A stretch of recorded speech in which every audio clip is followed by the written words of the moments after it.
Hey everyone, Zeddy here again today with a brand new video, and we're continuing our review series. We took a look at Mage last video earlier today, and now we are going to look at Paladin.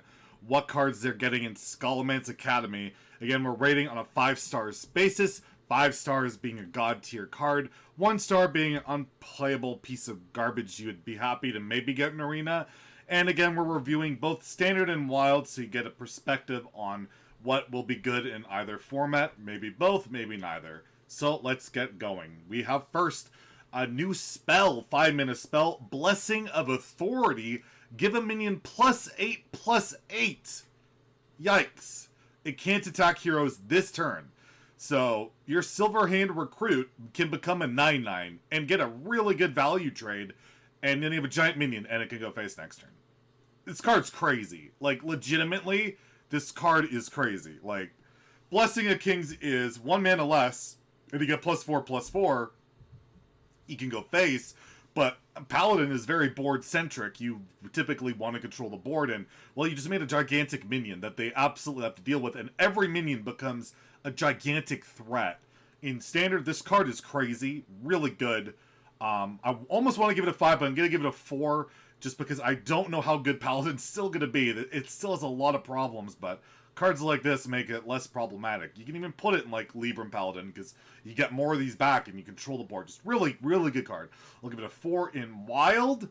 You can play this on Odd Paladin. I don't know if that's what you want to do, but I don't really see that as being that bad. You always have dudes on board, and you don't always have Quartermaster on 5, and you play Blessing of Authority. That's really powerful, and I don't know what other deck you would play it in, because you only really have, like, Mech Paladin and Odd Paladin. You have Libram Paladin, which, again, isn't that bad in Wild. It's actually pretty decent, so I'll give it a 4 in Wild as well. It's just, there's a lot of implications for how ridiculously powerful this card is. So, 4 Standard, 4 Wild. Paladin needs some help, at least in Standard, and as a result, it gets help in Wild at the same time. So, yeah, very good card. Next, we have Judicious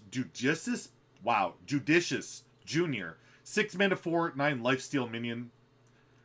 It's a minion, and it has stats and it has lifesteal. I don't see you playing this. I just don't. I'm gonna give it a 1 in Standard and Wild. I don't know what you're doing with this. It doesn't really do anything. It just feels like a pack filler. It feels very old school pack filler to me. Next, we have Commencement, 7 mana spell. Summon a minion from your deck and give it Taunt Divine Shield. I guess the idea is to cheat that out and give it Taunt Divine Shield. Still sucks.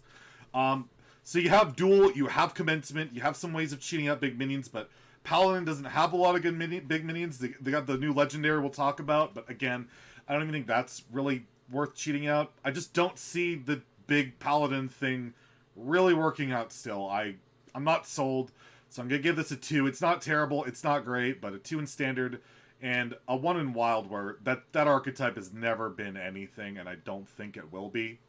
Next, we have Wave of Apathy. It's a 1-mana spell. Set the attack of all enemy minions to 1 until your next turn. It's a dual class card with Paladin and Priest. I think this is a really strong Priest card. We'll get to that in our Priest review. But in Paladin, I don't really think setting the attack of minions is very relevant. You don't have a lot of ways to abuse that other than just, trying to stay alive. And I don't think that's really worth a card slot. It is cheap and flexible, but I don't see it. So in Standard and Wild, I'm going to give it a 2 across the board. It has a relatively powerful effect for cheap. It's just, I don't know why you would play this in Paladin. I just don't see it. Next, we have Shield of Honor, dual class Paladin Warrior card. Give a damage minion +3 attack and Divine Shield. This feels like a really powerful Warrior card, but a Paladin card, it's not very easy to self-damage Paladin minions, unless they're buffed, and then you trade, and then you give it Divine Shield. It's just clunky. It just, you don't have really ways of self-damaging in Paladin. As a result, I think this card is really quite bad in Paladin. I'm actually going to give it a 1 in Standard and Wild. You just can't really abuse this. The minion has to be damaged, and, like, there's just not a lot of good ways to damage minions, so yeah, it's a really bad Paladin card. I'm going to give it a 1. I don't know why it's dual class. Maybe I'm missing something. I just don't really get it. Next, we have Lord Barrow. It's a 3-mana dual class legendary, and it has Battle Cry. Set the health to all other minions to 1. And Death Rattle, deal 1 damage to all minions. Now, this Paladin can utilize. It's an equality effect. You have Consecration. You have your minions on board. You have, like, Libram of Justice. You have a lot of stuff you can do to manipulate this very, very powerful card. and actually very powerful even in Wild and Odd Paladin. You might want to run it because you're always hero powering early, and you get to dictate every trade. It's really not that bad. The only other problem is the death rattle, and it's to all minions, including your own, so that might be a big downside, so we'll see. But in Standard, very powerful card. I think it's more powerful in Warrior, but I think it's very good in Paladin as well. I'm going to give it a 4 to Paladin in Standard. In Wild, yeah, in Odd Paladin, you might want to do it, but the downside of that death rattle is a little harsh, and I don't know what else you're playing in it. Maybe pure Libram Paladin, which is decent, could use this, so I'll give it a 3 in Wild. It'll probably see play in that pure deck, but other than that, I don't really see it. Next, we have High Abyss Allura. 4 mana, 3/6 spell burst, meaning cast a spell from your deck, target this if possible. So it's like really good, right? You could cheat out like all these big spells, and that's really good. The problem is you need to play this and activate it, or else it's going to die for nothing. And to activate it, you kind of need a relatively cheap spell. If you're running relatively cheap spells, the high roll on this isn't so good. So it's really interesting. It's kind of got the high roll potential, especially since it targets itself if possible. That's really powerful, but you want to get really good value with like large spells typically, and without cheap spells to do that, it's interesting. I think you can make it work. I think maybe you don't really need to greed it up and get a big spell. Maybe just getting another like Libram spell on this is good, or just a Consecration or whatever can be good enough, but we'll see. It's a really interesting card. I'll give it a 3. Someone's going to make it work, because the effect can be relatively powerful.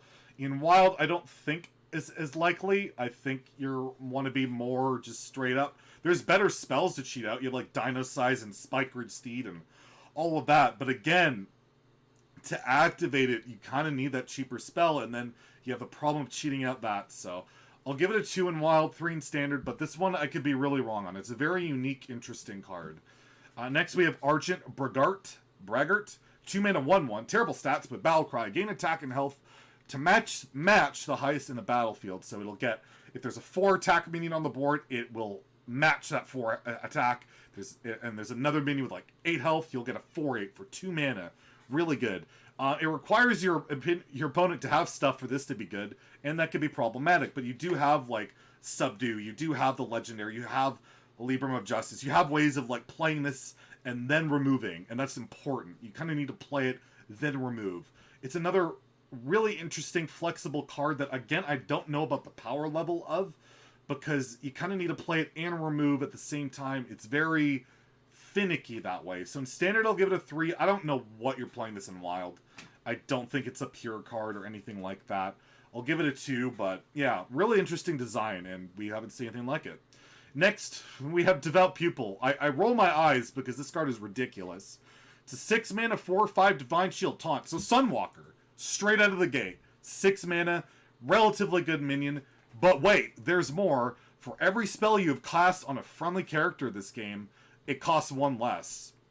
So even if you hit like only 1 or 2 spells, you have a 4/5 Divine Shield Taunt. Insane. And it only gets better from there. And when you have the cheap Libram cards that you keep playing, this is going to be 0 mana in like no time. This card's stupid good. I'm going to give it 5 stars. I think this could be like, Paladin needs a lot of help, but my god, this is the wrong kind of help. Ridiculous mana cheat, broken minion, and Priest gets it too. We'll get to that in the other video. Very powerful card, 5 stars in Standard. And in Wild, you're going to put this in Libram Paladin and all that stuff. Even like the OTK Libram Paladin deck, you probably put it in there to stay alive. It's really good.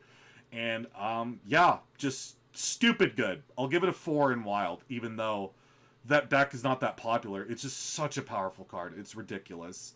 Next we have Gift of Luminance. It's a 3 mana spell. Give a minion Divine Shield and then summon a 1/1 copy of it. So if it has any effect or whatever, both copies will have Divine Shield, which is relatively powerful. But it's 3 mana, it's just a 1 copy of it. I think it's too greedy and not good enough to really work. It might be that one cheaperish spell you run with High Abyss, but again, that's a 7 mana play, unless you just tempo High Abyss and hope it lives. I don't think it's quite good enough. Not bad, but I'm going to give it a 2 for Standard and a 1 for Wild, because Wild just has better stuff. Next, we have the new legendary Turelion Lion, the Tenured. 8 mana, 3/12 minion rush. Whenever this attacks a minion, it sets the defender's health to 3, and it's attack to 3. So it's like 8 mana hard removal. And you can do it again over turns. It's really slow. Hard removal at 8 mana is brutal. You really need to cheat this out. And the cheat decks, I don't see it, like Dual Paladin plus that new taunt thing they gave. I just don't see it. It's not a bad card. It's just incredibly slow. And like, if you play a slow card in Hearthstone these days, it has to do something really good. And this is just okay. So I'm going to give it a 2 in Standard and a 2 in Wild. It's just, it ain't no Sunkeeper Tarim, I can tell you that much. Next, we have Ceremonial Maul, 3 mana 2/2 weapon, so absolutely terrible stats. Spellburst, summon a student with taunt and stats equal to the spell's cost. So you play a 5 mana spell, you get a 5/5 taunt. This card sucks. It kills nothing. The weapon kills nothing.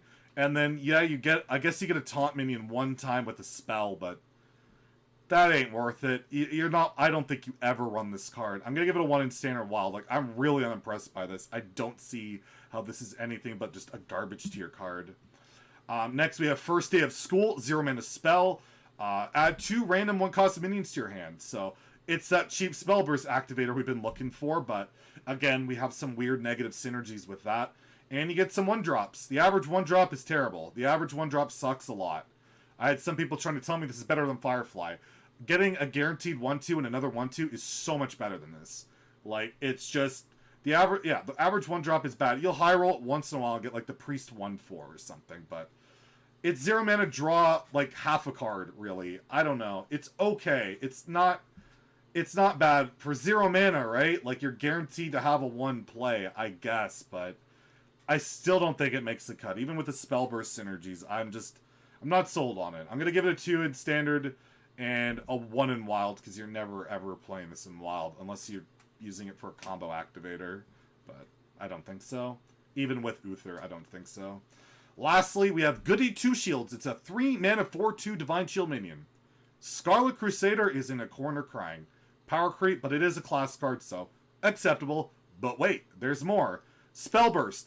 It will gain its Divine Shield back. So, you play this, you trade, you play a spell, and it's a 4/2 Divine Shield. Regardless if you get the Spellburst off, this card's just insanely good.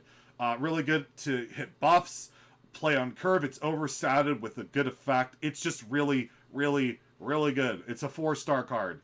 Borderline 5. And in Wild, you can play it in Odd Paladin as well, which is, it might make the cut, why not? And really good in like Pure Paladin, Libram Paladin, you can put it there too. Insanely powerful card. 4 stars across the board, just stupid good. But Paladin kind of needs the help. It's not really a class, so I guess so. So that's all the Paladin cards. Let me know in the comments below. Did you agree, disagree with my ratings? What do you think? Make sure you like the video, subscribe to keep up. We'll have another review video, another 2 coming out tomorrow. So make sure you sub, get those notifications so you can keep updated. Have a great day. Stay salty, my friend.